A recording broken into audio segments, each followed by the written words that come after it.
ช่วงชีวิตได้ผ่านพ้นวันที่เลวร้ายในวันที่เราต้องเดินหลงทางมามากมายสิ่งเหล่านั้นจะคอยย้ำเตือนบอกตัวเองในทุกวันว่าฉันนั้นควรจะทำเช่นไรกับการเดินช่วงชีวิตได้ผ่านพ้นวันที่เลวร้ายในวันที่เราต้องเดินหลงทางมามากมายสิ่งเหล่านั้นจะคอยย้ำเตือนบอกตัวเองในทุกวันว่าฉันนั้นควรจะทำเช่นไรกับการเดินทางครั้งใหม่เวลาที่เหนื่อยใช้มันถูกทางฉันเตือนตัวเองประจำสิ่งที่คนไม่ทำแต่กูทำดนตรีนั้นคอยชี้นำไม่มีกรอบทุกอย่างเพื่อความฝันทุกอย่างเพื่อคนรักและจะไม่หยุดพัก I never give up แค่เพลงธรรมดาที่ทำออกมาจากหัวใจทำให้เราได้มาพบกันไม่รู้ด้วยซ้ำว่านายนั้นอยู่ที่ใด Thank you everything ที่เธอรับฟังบทเพลงฉัน Thank you everybody ที่ทำให้เป็นดังความฝัน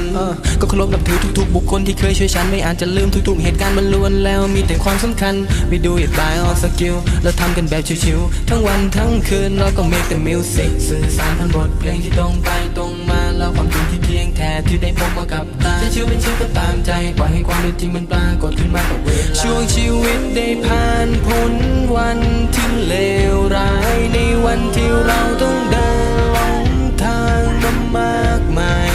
สิ่งเหล่านั้นจะคอยย้ำเตือนบอกตัวเองในทุกวันว่าฉันนั้นควรจะทำเช่นไร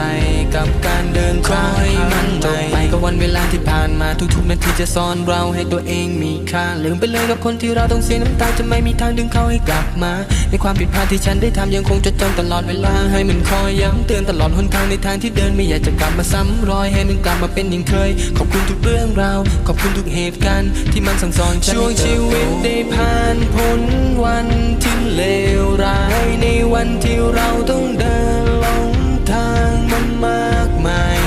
สิ่งเหล่านั้นจะคอยย้ำเตือนบอกตัวเองในทุกวันว่าฉันนั้นควรจะทำเช่นไร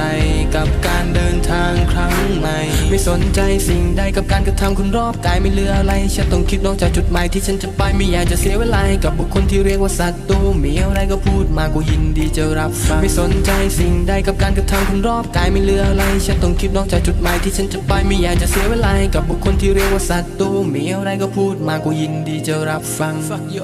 ช่วงชีวิตได้ผ่านพ้นวันที่เลวร้ายในวันที่เราต้องเดินหลงทางมามากมายสิ่งเหล่านั้นจะคอยย้ำเตือนบอกตัวเองในทุกวันว่าฉันนั้นควรจะทำเช่นไรกับการเดินช่วงชีวิตได้ผ่านพ้นวันที่เลวร้ายในวันที่เราต้องเดินหลงทางมามากมายสิ่งเหล่านั้นจะคอยย้ำเตือนบอกตัวเองในทุกวันว่าฉันนั้นควรจะทำเช่นไร